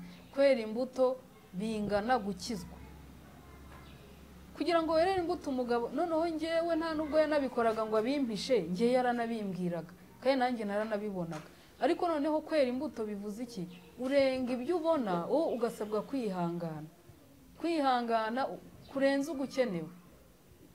Abamama bafite abagabo badakijijwe barasabwa kwera imbuto, iyi mbuto yitwa kwihangana. Kwihangana kugeza ku rwego se navuga ngo iki. Ikindi ibintu byateye umugabo ataha saa 4 ugahita uvuga ngo ndigendeye nigiriye iwacu. Wumvise ko ngiye namaraga n'icyumweru ntamubona, ntazi naho yagiye, telefone akanayikuraho. Ikintu nakoraga ngewe navuga ngo ngiye ngomba kuguma mu bana nkasenga gusa. Ubundi Imana namutezaga Imana ahari, wumvise ko Imana ahari niyo yagendaga ikirwanirira, akabura amahoro yagiye agakubitwa suko ariko nabishakaga, ariko Imana yagira ngo abone uko agaruka, abone ko nta mahoro ari mu byaha. Rero inama ngira abamama barasabwa kwera imbuto, barasabwa kuguma mu ngo zabo, nta bintu byo kuvuga ngo ndagiye. Buriya niyo wagenda hari igihe ugenda kurugarukamo bikakugora, ugasanga abandi barwinjiyemo cyane rwose. Urugo ni urwawe, nubwo umugabo ari mubi, nubwo umugabo ari umunyabyaha, urugo ni urwawe. Iyo utabaye maso rero ukaruvamo, yinjizamo abandi kandi kuzabasohora biragora. N'igihe utabona nawe mahirwe yo kurugarukamo cyane rwose. Nibicare mu ngo zabo bazigumemo, ubundi basengera abatware babo. Ikosa nayo naravuze ko ntazakora, kuvuga ngo mvuye mu rugo rwanjye, nararahiye, narurwaniyemo. Buri uko warwana uri mu rugo rwawe siko warwana uri hanze yarwo. Narwaniye mu rugo rwanjye, Imana nayo iranshyigikira, mbona Imana nkuko yabigambiriye, igihe cyayo kigeze mbona irakoze, irabikoze. Ubwo ushatse kuvuga ngo nibarwana ariko barwanira mu rugo rwabo, mu ngo zabo bagumiraho, bategerereze mu rugo rwabo rwabo kugeza ku munsi Imana izahindura uwo bari kumwe. Ariko nabo bera imbuto, nabo bera imbuto. Abamama ntago bera imbuto. Iyo uzi ko umugabo ameze gutyo, uhita uzana ikintu cyo kumusuzugura no kumusuzuguza abandi. Hari nawe abandi bagukenera, kumva ko nawe washayisha nawe ukamwishyura ibyo agukorera. Nibera imbuto kandi bakirana. Urakoze, Imana igumugisha. Reka tugana ku musozo ngaruke ku mutware wawe. Ubaye mu buzima bw'agakiza wumva uburyohe, ugize urugo urwishimira, Imana ikozemo ibitangaza byinshi n'ibimenyetso bitandukanye. Nyuma yaho wa mutego wakuriyemo urongeye uragufashe, usubiye inyuma. Ugize umugisha uyu munsi wo kongera kugaruka ahandi wahoze wishimiraga, uragira nama ki abagabo bameze nkawe mu gihe cyahashize ukuntu wari umeze, barariyo bafite amamodoka, cyane ko hari n'abarara mu modoka bakanga no gutaka avuga ati ntaho nahinguka madamu. Hari n'abasambanira mu mamodoka mu mihanda, banze kujya mu maroge ngo batabamenya. Ndagira ngo utange inama ku bagabo uyu mwanya bataye abagore babo beza. Reba umugore mwiza shitani yari yaguhumye amaso ukamwibagirwa. Hari abagabo bari muri uwo mwanya. Uyu munsi hari ahantu duhora duhurira tugura umugati, njya ndeba ibintu ujya ugura n'uburyo shopping ushyiriye abana n'umugore, ujye wibukamo n'akabombo kugira ngo icyo gikomere kizibagirane. Kuko shokora yibagiza umuntu igikomere, ukuburya ngo ukiyenga niko n'igikomere umuntu yagize ngo kigenda kiyenga. Ndagira ngo ubwire abapapa, nk'umuyobozi w'abapapa, nk'umuntu uzi ibikomere uciyemo muri iki gihe cyahise, ukaba wongeye kugaruka aho Imana yagushakaga, na aba bagabo bakiriye wabagira nama ki? Icyambere nanavuga ku bintu byose, agaciro n'ubugingo. Ubugingo uko ibyo tukora byose ubugingo burahari. Abantu babyemera babyanga babirwanya bakora iki, ariko ubugingo burahari. Ngira ngo no kugaruka kwanjye ni impamvu z'ubugingo. Wenda hari ikintu ntavuze, Imana iravuga nkuko natwe tuvuga, irumva nkuko twumva, irareba nkuko tureba. Kera nigeze gusenga mu myaka ya 2000 na kangahe, nezererwa Imana, Imana iranezerwa irishimye. Hari ukuntu tubana n'Imana ukayinezeza bitewe nuko witwaye n'ibyo ukoze. Imana irambwira ngo nguhaye ubugingo. Icyo kintu ni ikintu gikomeye, kiri no mu bintu dushobora kuba uyu munsi wa none jewe ubu ngubu nongeye kugaruka kuvugira Imana, nuko mfite isezerano. Ariko nabyo ntiwakwirara gusikurikirana isezerano ryayo ibihe ibihumbi n'ibihumbi. Icyo nacyo ni kimwe, ndanagishimira n'Imana. Hanyuma aba bantu ndabagira inama yiherero. Ndahera ku bagabo bakijijwe. Abagabo bakijijwe bari bakijijwe bakagwa bagasubira mu byaha. Muri ibyo nari ndimo nahatakarije ubutunzi. Nkeka ko uyu munsi ntakabaye ndaho ndi uyu munsi. Nabuze ubwenge, ibyari ibyanjye bijyanwa n'abandi. Iyo uguye ukava mu gakiza ukakora ibyaha, ntabwo ubutunzi ufite Imana yaguhaye izagukundira ko ukomeza kubujyana muri ibyo byaha. Buzagenda, uzasubira gusaba uwo wimye. Niba wagendaga n'imodoka uzongera ugende n'amaguru, kuko izo karande ukura mu busambana nabo, iyo myaku, ibyo bibi byose biragenda bikakudindiza. Iyo mbivuga wenda abankurikiranye barabyumva, bamwe banabirimwo, barabizi neza ko nta mahoro abonekeramo. Barabizi neza ko n'urugero nabaga mfite nka miliyoni hejiri kuri konti, sinamenyaga aho zigiye. Namaraga kunywa nkizirwa nkagura n'abandi, noneho abagore bakaza umwe akicara undi aha barankunda. Kandi reka nibutse abadukurikiranye, nta ndayikunda uwo bagiye gusambana. Ibikunze amafaranga agiye kumuha, nta rukundo ruba mu busambanyi.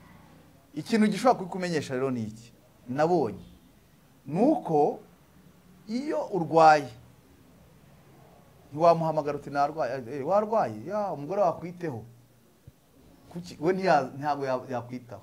Ikindi iyo umubwiye uti utariko shati tumaze igihe kinini ngo amafaranga uyu munsi nawe umeka promotion rwose ntunca amafaranga, wenda nashaka tunywera nayo turira, ntabwo makongera kuvugana, ahita gukupa kuko nta mafaranga ufite. Nukuvuga nta rukundo agufitiye, ahubwo akunze iki? Ahubwo umwe wataye ugasiga, niwe mutima wawe, niwe rukundo rwawe, niwe ugukunda. Ariko Satani icyo akora we ahumya amaso abagabo kugira ngo batamenya ibyo, ukibwira ngo ntabwo abagukunda. Ikimenyimenyi, iyi mitungo tuba dufite cyangwa iyo mufite cyangwa iyo umuntu agira, iyo ishize wa muntu ntiyongera kugira gute, yongera kukuvugisha. Ndakubwira icyo gihe nageze mu rwego rwo gucuruza indaya, ngenda nzihuza n'abagabo, nari nakubititse. Imana icyo yakoze ni iki? Nuko umuntu wese wari uzi yaranyanze, abantu bose baranyanze, baravuga ngo gasi babaye umusazi, umuntu umusinzi n'umusambanyi, baranyanga kuriya nta n'umuntu wamakazi nta niki. Ndavuga nti noneho mbuza akazi, nta muntu ukinyizeye, reka nkore umugabo w'uburayi, curuza indaya. Ubwo gusambana sinari nkibishoboye, guhonga abantu sinari nkibishoboye, ntangira gucuruza. Noneho nagira amahirwe bakansagurira, akambwira ati nawe uzane n'uwawe byose ndagira gute ndabyishyura. Rero icyo ni ikintu cyerekana yuko abagabo inama nabagira ntibavemo. nibibuke aho bavuye bakagwa, bihane, bakora imirimo nk'iya mbere, bagarukire Kristo nawe azagira gute, azabagarukira. Hanyuma bataramenya Imana nibihane bayirukirira Imana, nubwo basa naho babikora bakabikora bibihiya. Zaburi ya 50 ibice 50:16 turavuga ngo ibyo urabikora nkakwihorera, ukibwira ko mwanye nawe rwose, ngo ariko igihe kizagera mbishyire imbere y'amaso yawe nk'uko bikurikirana, nindangiza ngire gute biguhanire. Rero umuntu akora ibizaha agakomeza akabikora akibwira ngo Imana ntimureba, iramureba. Kandi tujya tunayibona hano mu isi n'abapagani, bano badasenga, bano bibera mu busambanyi, bibera mu businzi, igihe kiragera bagahanwa, ukabibona ukuntu umuntu ubuzima burahibirandutse, yagendaga muri vewiti, yari afite etaje araramo, yari afite amazu hirya no hino, yaragize gute, ukumva ikintu cyorezo kiradutse, niba ari cyamunara, niba ari imisoro ya Rwanda Revenue, niba ari ibiki, wish ugakubita ibintu bikagenda. Nicyo nshaka rero kuvuga ngo umuntu wari wese yarakwiye kubaha Imana agaca bugufi. Biriya bavuga ngo kubaha Uwiteka nibwo bwenge, kandi kuva mu byaha niko kujijuka. Niyo nama nabagira, niyo kubaha, kugarukira Imana. Hari ikintu buriya ngewe iyo tubaha Imana urayoba, ukora ibintu bitari byo, ugendera mu nzira zitari zo. Rero ikintu cya mbere ni ukubaha Imana. Rero abantu bashobora kuza kwibaza, kuko nta kindi gice cy'ubuhamya wenda kizaza kisa naho ari nkaho ari kusoza, kaza ati Gasigwa yagarutse ati byagenze bite kugira ngo agaruke? Ese koko yaragarutse cyangwa ntiyagarutse? Abantu barabyibaza. Hari n'abantu mbere ngaruka nsezera ku basinzi nabo twasambanye, barambwiye ngo areka ngo ese ngo ibyo guratubeshya, ngo ejo bundi nguzaba wagarutse ku kabyeri. Jewe kugaruka, ntabwo kugaruka ari ikindi kintu icyo ari cyo cyose. Nta nubwo nigeze nari narafashe icyemezo ko ntazanasubira mu bintu by'Imana no gusenga. Nari narageze mu rwego mvuga ngo aho kugira ngo nsubire mu rusengero napfa, nkavaho nkapfa. Icyo kintu nageze mu rwego. Ariko igihe kimwe njyewe ubwanjye ndabyibuka, naterese umugore muri uyu murenge wa Kimironko, simuzi aho atuye, rimwe aramubwira ngo ni Nyakariro, ubundi akambwira ngo ni hehe.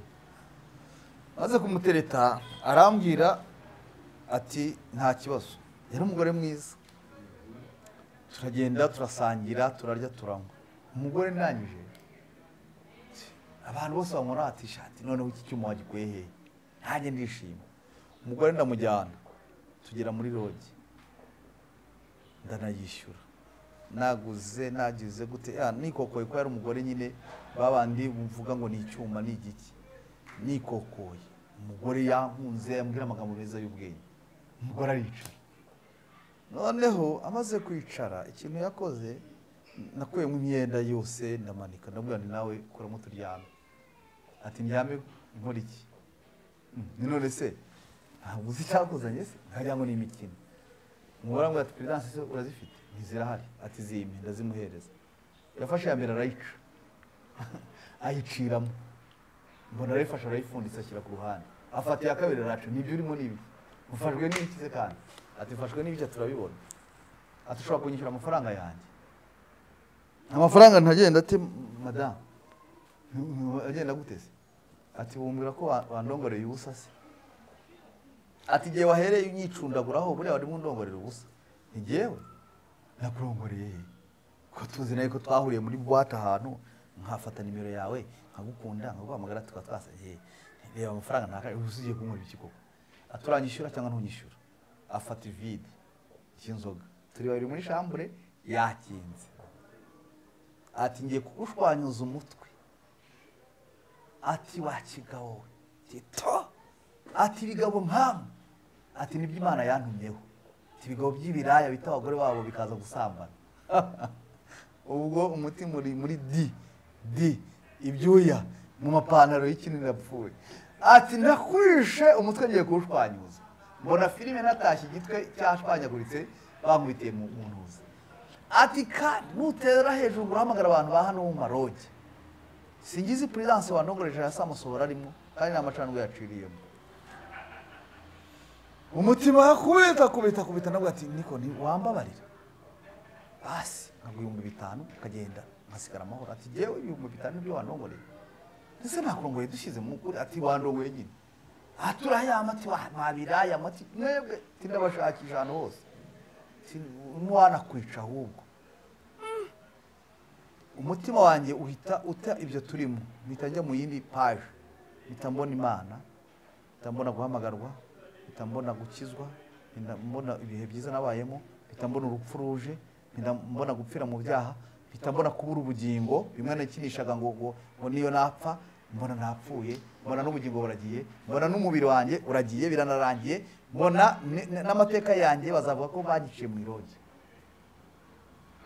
Umugore ndamwinginga sinibuka niba namuhaye 10,000, mbona arabifasha hamwe ngo bagenda uzongere, aragenda. Satani rero sinanamuretse ko yari mwiza, nyuma yaho narongera ndamuhamagara araza kandi arananyemera ko twajya tukabikora.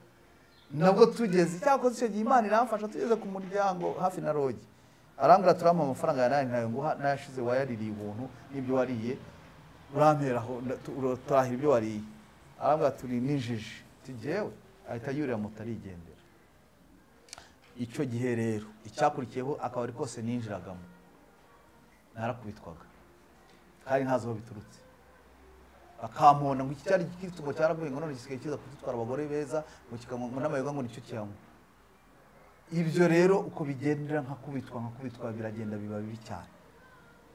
Hanyuma nari ifite akazi ntwara imodoka y'abanyeshuri, mbyutse rimwe Imana ihita imfata izana filime yanjye yose uko yakabaye. Ariko nyuma mbere yaho nabanje kujya ndyama nkarota njya ku rusengero nihana mbabaye cyane ngize, ariko nkumva nabishaka kwihana, nkabyiyaka nkirukanka nkabivamo nkakanguka gutyo nkahora muri ibyo. Izo nzozi zivuyeho, noneho rero haza ikintu muri jye kimeze nk'iriba ry'amarira. Iryo riba rikaza rite rero, nkatekereza Gasigwa n'indi ni imfubyi itazi se na nyina, nkatekereza Gasigwa n'indi ni umuntu wananiye Imana irimuhamagaza amaboko n'imbaraga inyuze mu bintu bimeze nk'urupfu. Nkatekereza Gasigwa n'indi ni umuntu utari ufite ubuzima bwo kuzabaho wabayeho. Gasigwa n'indi ni umuntu bavuze ngo bahamba akiri mutoya, umuntu yaravuga ati uyu muntu azabaho, nari ngiye kwicwa muri ubwo buryo. Gasigwa n'indi njya mu mateka, Imana iranzengurutse inyereka ibihugu nanyuzemo, inyereka intambara naciyemo, inyereka uburyo nta kintu nigezemo. Ibyo biraza inyereka uburyo nawe mu munezero w'agakiza nakoreye Imana, nkavuga ubutumwa nkabwira abantu Imana, abantu bakihana bakagira gute. Irabinzanira icyo kintu cy'igifilime yakizana. Noneho njyewe naryama mu buriri, uyu mugore we kuko yahitaga yari yarabaye nabi, ntiyananyumvaga, we ntiyamenyaga ibirimo, ngiye nkiyorosa ariko nkacucumura amarira, nayacucumura nkihanagura, agacuncumuka ibyo bintu biranga. Nkabyuka najya mu kazi narenga igipangu nkagenda ndira. Abantu dore ngo se ko watuka amaso warwaye amaso yagenze bite, nta kibazo. Najya kuvuga umwanya munini nkumva amarira agiye kuza, nkabona bari bubone. Rero nongera aho Imana ngo Mana ushobora kumfasha ibi bintu kabinkuramo, jewe nkakwemerera nkakugarukira. Biranga natwara vora, nagira ku Mana yajya kwinjira mu modoka nkarira nkihanagura. Umubyeyi bakandika ko bati se bamwe bakibaza ati ibi nibi, fatwa n'icyumweru cy'amarira. Najya filime ikaza ya bya bindi byose ndarira, ngeze aho ngira Imana ngo ushobora kumfasha aya marira agahagarara nkihana. Ntangira noneho ishyira muri iki kintu iranzinura, nawe n'umuntu w'inzoga nkabona ari nk'umusazi, nkumva nashaka. Noneho ba bantu bamwe twasamanaga, bamwe twasangiraga inzoga bampamagara nkumva nanambagabiye, nkavuga nti niki uranshaka biki, ngo none se ngo ari tugenda mu inywere nta nizo zongera kunywa, isi cyo zamariye niki, nkumubwira nabi. Baba nina yampamagara urashaka kunywa, ibyo ubuse ntibyamariye. Muri amarira nuko akisuka. Ndagenda mara igihe nk'ukwezi nta nzoga nkwa, nta kibi, ariko ntacyo mubwira. Biba gutyo birakomeza bityo. Numva noneho mfashwe n'izindi baraga zidasanzwe. Numva Imana integetse ngo bwira umugore wawe cyo wamwo byose, noneho umusaba imbabazi. Umugore ndamukomanga n'ubwira madamu ngwino hano, nawe asa nk'ugoye mu kantu. Sigwa se arambaza nkicara hano nkubwire ni neza cyane buhoro n'ijwi rituje. Rero ntushobora kunyemera tugasenga? Ngwe wanyemera? Ngwe ngo tukagira gute tugasenga ngo kubera iki ndumva nshaka kwihana ngoya ngo urashaka ngo ibintu byo gukina n'Imana ngo ibintu byo gukinisha Imana ngo ibitsi ngo wafashe imyanzuro ndamubwira nti wambaye ugatuza wamfashije wowe ukemera ngo ngaho nyine ni ngaho ariko ntazi ariko yewe nari maze nk'ukwezi ndi muri izo ntambara z'umwuka n'agasigwa mu mutima ndamubwira nti sinirwa mvuga ngo wenda ibyo utazi ubusambanyi urabuzi ko ndi indaya urabizi ko ndi umusinzi urabizi ko nta kintu nakoze narakubereye ikigusha nabaye ikimungu nabaye umutindi imbere yawe ndamwaturira we rero mwaturiye aho nawe arafatwa aba ararira kundusha noneho nanjye ndarira habura kiki habura gihoza arasengera turasenga numva umutima urabohotse sigara ndwana intambara rero yihe yo kwihana mu itorero ndavuga nti rero nakoze ibyaha ku mugaragaro ngomba kwanamiza imbere y'itorero bakamenya yuko nihana nzagenda nte rero ko abantu bazi ko ndi ruharwa nta nyine abivuga bazavuga ati aje kubabeshya n'ishushanya nsenga Imana ivuga ngo niba koko ibi wankozemo ningera hariya mbabarira kandi umikimenyetso ndabona ise ko ibintu byacanze muri iki bimeze bite Imana agiye kumpa ikimenyetso ndibuka yanyeretse umupasiteri umwe yitwa Narisisi ntabwo natinya kumuvuga umukozi w'Imana pe munyereka mwiyerekwa mubona yambaye costume nziza urukweto rushyashya birabagirana bya shokora baracyaye asize amavuta rwose y'Imana ndavuga nti Imana ishatse kunyereka iki ariko cyari mu gihe kivuga ngo ninde uzansengera ninde nzaturira bizagenda bite mubona atambika ajya ku rusengero nta nubwo urusengero naturiyeho ari rwo yari ari kurwo mu Gatenga agenda kurwa hano mu Rukurazo ariko igitangaza nabonye umunsi njya kwatura kwihana uwo munsi baramwimuyaza kuyobora aho ngaho kandi pe maze kwatura ni ikimenyetso gikomeye maze kwatura maze kunsengera iminsi mike bahise bamwimura mu Jyana Kibagabaga ntagiye yamaze yari intumwa y'Imana kuri Gasigwa Etienne nta muntu wari ubizi ariko ari intumwa y'Imana kuri hanyuma nije mu rusengero ubwo abantu bose baryanye inzara abandi bararebana baravuga ati se byaba bishoboka bite byagenda bite barigisha jewe barangije kwigisha napfuye kare nageze imbere natukana mbwira na mwarimu ndamubwira nti reka nature nanamize jewe nta kibazo atoya uretse n'iki urabizi by'abakozi b'Imana bazanamo n'iki ariko jewe numvaga atari ibyo kandi na nyuma nyine narabikoze mwarimu ubwo byageze aho aransengera ndamubwira ati ibyo ntibihagije aba bantu bagomba kumenya ko nagarukiye Imana n'isi yose numva ashaka ko izabimenya ko nagarukiye Imana ubwo barampamagara banjyana muri nyobozi pasiteri arambonye nyobozi mbonye nanjye birananira kwiyumanganya n'iki ngo nari ndi muri cya kiziba cy'amarira cyabaga muri gendarize ndabogoze ngize gute ndatuye pasiteri barahasenge pasiteri avuga ati Gasigwa turakuzi umukozi w'Imana satana akwica nta kintu cyinshi tukuvugaho garuka mu murimo w'Imana wongera ukorera Imana ndatura ndihana baransengera imbere y'abakristo ndatura ndihana baransengera ntangirana rero no guhindukirira Imana gutyo no gukorera Imana rero nuko yangaruye ni mu mbaraga zayo ni kubw'urukundo n'imbabazi zayo nta kintu na kimwe nakoze nta niki nta bundi bwenge nta bundi buhanga nta bundi buki ntaki rero nuko Gasigwa nuwo ngo Gasigwa ubu ndimo ndakorera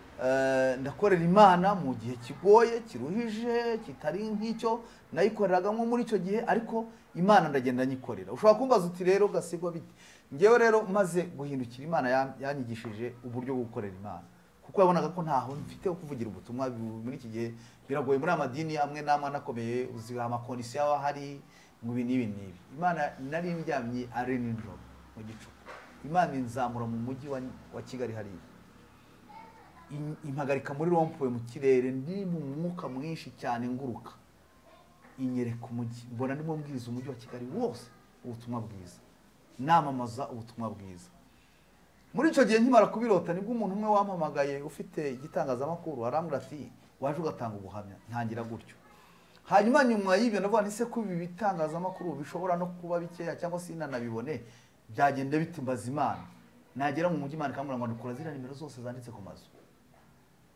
nkazandukura aho nyuze hose nimero mbonye y'uwo nzi n'uwo ntazi nkaza nkafata rikode kuri telefone yanjye nkabwiriza nkoherereza abantu bose nkarara ijoro ryose nohereza sindyama amasaha 5 agashira cyangwa ndimo nohereza nkabohereza ubutumwa bwiza bakaba bashubije bati Imana iguha umugisha wakoze ijambo ryadufashije ryamembuye nibyo ntangira gukorera Imana muri ubwo buryo icyo nshatse kuvugaho ni iki rero nta rwitwazo ruhari ngo umuntu yabura uko akorera Imana iburyo bwose burahari bwo gukorera iki gukorera Imana rero ubu ndakomeje mu rugendo kandi ndakomeje kandi nkomeje cyane ko isi nta kiza nta kindi yoheye cy'isi nta na kimwe Satani ntibibujije ko ntibivuze ko naryama ngo nsinzire Satani aracyahari isi iracyahari umubiri ndacyawambaye ndaterwa ndi ku ntambara ndarasana n'umwanzi n'umubi na Satani n'isi n'uyu mubiri nawe n'ubu turacyarwana nta kindi rero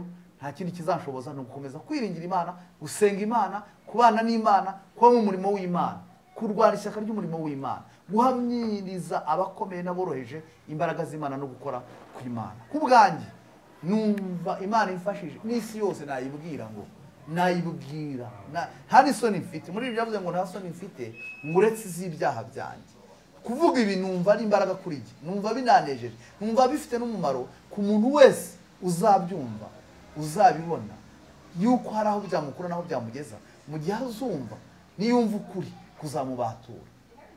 Urakoze cyane Gasigwa, Imana iguha umugisha. Ubuhamya reka tubuhinire hano, twavuga byinshi ariko reka tubonere gushimira abadukurikiranye kuri Duhumurizanye TV. Imana ibaha umugisha, ni by'agaciro. Urakoze cyane Gasigwa, Imana iguha umugisha. Ntabwo rero twabura gushimira abadukurikiranye muri uyu mwanya kuri Duhumurizanye TV, bahora bashaka kugira icyo bakira gicaho kuri televiziyo yabo, kuko ni yabo, kuko burya televiziyo ishyirirwaho abantu. Imana iguha umugisha, muri couple nziza Satani yari yateye, ariko kandi Imana yari izaho izabakoresha mu gihe nk'iki ngiki. Tubonereho gukomeza abantu bari guca mu bibazo nk'ibyo mwaciyemo, bari guca mu ntambara nk'izo mwaciyemo. Imana yatabaye Gasigwa, nawe yamutabara. Imana yatabaye Liliane, abamama nabo yabatabara. Tubonereho kubwira urubyiruko by'umwihariko bashaka kugira ngo bubake ingo, bakwiriye kuba bayoboza Imana inzira, bagasenga kugira ngo Imana izabashe kubafasha muri urwo rugo rwabo. Murakoze mwebwe mwari mudukurikiranye kuri Duhumurizanye TV. Imana ibaha umugisha. Ngewe wari uyoboye iki kiganiro ni Pasiteri Ndorimana Edouard. Mbonereho kwibutsa abantu ko turi mu bihe by'amasengesho hano ku itorero, iminsi 21. Ngira ngo ababishoboye bashobora kuza, bari hafi, kuko amasengesho azasozwa ku itariki 3 z'ukwa 4. Tuzasoza amasengesho iminsi 21. Gusenga n'ubuzima, gusenga n'imbaraga, gusenga n'ishurirwa, gusenga n'ubutabazi. Iyo abantu babyumvishe gutyo, bamenya ko gusenga burya bakwiriye kubyubakira ubuzima bwose. Imana ibaha umugisha. Dushimiye umukameramani wabanye natwe Pacifique. Imana iguha umugisha, kandi kubw'umurimo mwiza uba wakoze, Imana ikugirire neza. Mwene data Samuel, Imana iguha umugisha. Mwese turabashimiye. Reka rero n'ubundi tuze gusaba munyemerere Liliane agira icyo avuga gitoya ahita asenga, sengere gutandukana. Imana iguha umugisha. Hari akantu numva ntagenda ntavuze, harimo ishimwe muri urwo rugamba rw'iyo myaka yose ingana gutyo. Hari ibyo Imana yajyaga imbwira nkumva bitazabaho, bitazasohora, ariko byarabaye. Uyu munsi ndi kumwe n'umutware wanjye, kandi nagira ngo mubwire ko mukunda, ndamukunda cyane. Njya nkunda kumubwira, hari agahimbano namuhimbye, njya mubwira ngo ni Rudasumbwa. Kuri njyewe nta muntu umuruta. Ndamukunda, nubwo byari byarabanje kungora kubikura mu mutima wanjye, umubabaro wose Imana yawukuyemo irabividura byose, bumeze neza. Ndamukunda. Ikindi nashaka kumwibutsa, ejo kuwa 6 imyaka 17 yari yuzuye, tumaze twubatse umuryango. Rero ishimwe ni iry'Imana. Mu by'ukuri urugo rwacu Satani yari yaruhaye iminsi mike cyane rwaye kuba rwarazimye, ariko Imana ijambo yavuze irarikurikirana ikarisohoza 17 irashize rwose sheri wanjye sinenzi ko izashira ariko kubera Imana 17 Cyane rwose. irashize ubu turaba ndi umumama ukuze ni umupapa ukuze kandi n'inyuma hari ibyiza Imana igumisha mwese ni yawe cyenda gusaba wenda mu cyubahiro cyawe n'icy'umutware basi wicaye n'umwanya wavuga umuhobere basi bafatire n'iyo foto kuko birakwiriye ko ni akantu gato cyane kabisa ubu muhindura imisaya ntacyo bitwaye kandi ni umugisha ukomeye kubagira nubwo yababaye Lilian nubwo wababaye ariko ndagusezeranya ko utazongera kubabara. Amen. Kandi hamwe no gusenga Imana hari ibyiza byinshi bidutegereje. Amen. Amen. Amen. Murakoze Imana no mugisha. Kano no dusabira Liliane asenge Imana mu mugisha. Turagushimiye kuri Imana yo kwizerwa. Uri Imana nziza ntabwo umeze nk'abantu. Uri mwiza mwami Yesu. Turagushimiye kuko uri Imana yo mu bigeragezo, uri Imana yo mu mahoro, uri Imana yo mu misozi, ukaba n'Imana yo mu bibaya.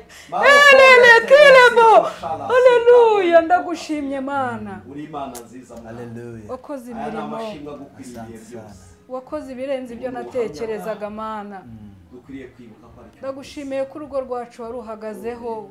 Bw'abadayimoni bari barasheze ko rugomba gusenyuka. Mana waruhagazeho uyu munsi imyaka 17 irashize, izina ryawe rihabwa icyubahiro. Ndagushimiye ko umutware wamukuye ahantu yari aruhiye mu byaha byinshi. Nta muntu wari kuhamukura ariko imbaraga zawe Mana.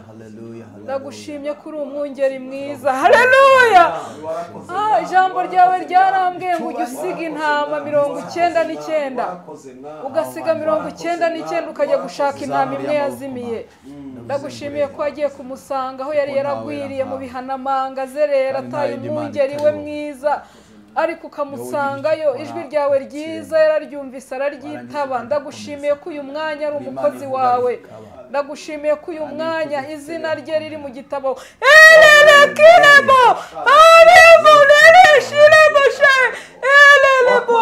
Mana we, izina rye ryanditswe mu gitabo cy'ubugingo. Ndagushimiye, uri Imana nziza, ntabwo ureba nk'uko abantu bareba. Izina ryawe rihabwa icyubahiro. Wagize neza Mana. Uri Imana ihoza amarira, uri Imana imara umubabaro, uri Imana ihindura amateka, uri Imana inyuranye ibihe. Ndagushimiye nanjye ku bihe by'umubabaro uyu munsi wabinkuyemo, nanjye ndanezerewe, nanjye ndagushima. Ndagushimye ko uwo kwizerwa. Ijambo wavuze ntabwo ubasha kurihindura, ngo ijuru ryavaho isi ikavaho, wari kuwizera akabona amasezerano. Ndabigushimiye Mana, warakoze. Mfatanije n'abera bose, mfatanije n'abazumva ubu buhamya, kuvuga kuri umwami mwiza, kuvuga kuri inyangamugayo, kuvuga kuri Imana itivuguruza ku cyo yavuze. Izina ryawe rihabwa icyubahiro. Wabanye natwe rero muri uyu mwanya Mana w'ubu buhamya, kandi ikiganiro tugishoje amahoro. Turasabye ngo ubu buhamya buherekereshe imbaraga zawe n'umwuka wera ku bantu bose bazabwumva, abatari bafite ibyiringiro ko ibyabo byakongera kugenda neza bagira ibyiringiro, abaruhijwe n'ibyaha bashayishije bamenye ko hakiri imbabazi z'Imana. Urakoze Mana, ngakomeza kuduha umugisha no kubana natwe, kandi ukomeze kurengera ubwoko bwawe. Ni mu izina rya Yesu Kristo. Amen.